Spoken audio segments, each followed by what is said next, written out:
मैं जब भी ये बोलता हूं कि पुत्र नहीं है तो गति नहीं है, तो बहनें सोचती हैं तो हम क्या, हमारा कोई है भाई, पुत्री भी तो पिता से है। तो हालांकि मैंने पिछली कथा में इसको बहुत विस्तार से बायोलॉजिकली समझाया था कि पुत्र होना भी जरूरी है, और पुत्री तो खैर जो है सो है ही, क्योंकि पुत्र जिस परंपरा का निर्वाह करता है वो गोत्र है।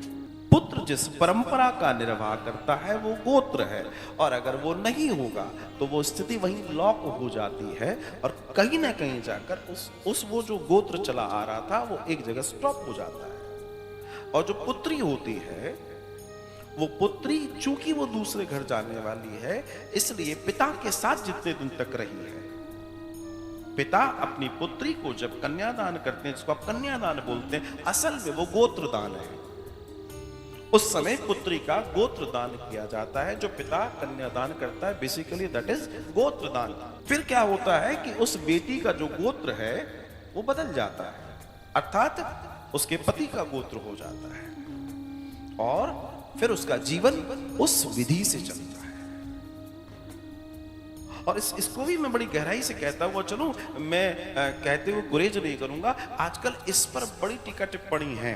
कई बार बहनें, माताएं, बेटियां कहती हैं कि हम क्या दान की वस्तु है? नहीं, क्षमा कीजिए, इतना छोटा मत बोलिए।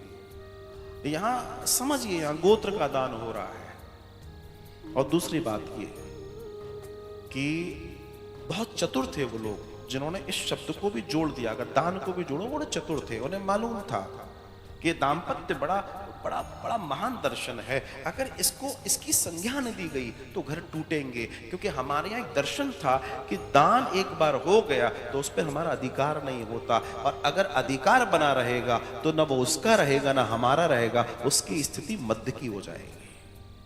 और आज वही है, स्थिति मध्य की है, इसलिए घर नहीं बन रहे। तो अब बेटी अपने घर गई, अब रह गया पुत्र। अब जो पुत्र है, उस पुत्र का धर्म है अपने परिवार का, अपने उस गोत्र का निर्वाह करना है। क्योंकि ध्यान रखना, आपकी जाति बदल सकती है, आपका कुल बदल सकता है, आपका वंश बदल सकता है, लेकिन आपका गोत्र नहीं बदलता। ध्यान दीजिएगा, लोग इस पर सोचते नहीं है, विचार नहीं करते। सब कुछ बदल जाएगा, आपके कर्म क्षेत्र बदल जाएंगे, स्थिति बदल जाएगी, देश देशांतर से बदल जाएंगे, गोत्र नहीं बदलता। और गोत्र ही है जो आपका वास्तविक परिचय है। उस गोत्र का निर्वाह वो बालक करने वाला है, इसलिए उसकी जरूरत है।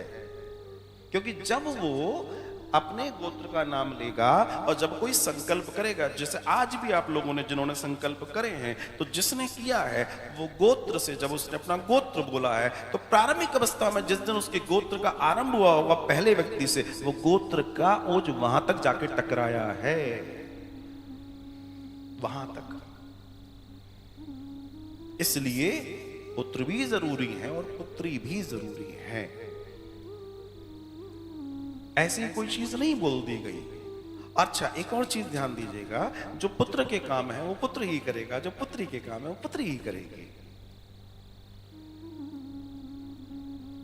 इसे भी समझिएगा। आजकल हालांकि वोट बैंक की राजनीति है, बहुत सारी अलग अलग चीजें, पॉलिटिक्स है, so many things are there. लोग कहते हैं कि नहीं, अब तो बेटा और बेटी बराबर है। मैं भी 5-10 बातें बात करता हूं, बताओ कहां बराबर है? झूठ बोलते हैं लोग। हमें वोट नहीं चाहिए इसलिए हम तो यही बोलेंगे कि झूठ बोलते हैं, जिनको चाहिए वो बोलते हैं। बेटियों के अपने कार्य हैं, बेटों के अपने कार्य हैं, स्त्रियों के अपने कार्य हैं, पुरुषों के अपने कार्य हैं। ये कभी एक हो ही नहीं सकते। जैसे कई बार आपने देखा होगा ना, हमारी बहू तो हमारी बेटी है, झूठ बोलते हैं लोग। हाँ, तुम मानते होगे लेकिन झूठ है ये। बेटी कभी बहू नहीं हो सकती और बहू कभी बेटी नहीं हो सकती। बहू बहू है, बेटी बेटी है। और जिसने इस डिफरेंस में थोड़ा सा अपना पेच लगाया, बाद में जाके रोते हुए मिल जाएंगे वो लोग। हाँ, आपकी मुस्कुराहट बता रही है। जब जब आप नियम भंग करोगे, बाद में उसका परिणाम आप ही को भोगना है, कोई और नहीं भोगेगा।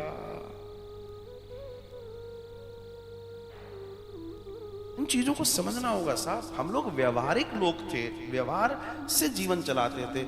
आज की तारीख में भावनाओं में बह गए, इसलिए हम डिस्टर्ब हो रहे हैं। और कोई बहुत बड़ा अंतर नहीं है। उन्होंने कहा मुझे पुत्र चाहिए। अब पुत्र क्यों चाहिए? या उसने कहा कि मुझे बेटा चाहिए या बेटी चाहिए, लेकिन अंतोगत जब कुछ समझ में नहीं आया, क्योंकि उसने सुना कि जिसके नहीं है पुत्र उसकी गति नहीं होती। अब पुत्र कौन? जो अपने कुल का निर्वाह करने वाला है, इति पुत्र। बेटा नहीं, बेटे में और पुत्र में अंतर है।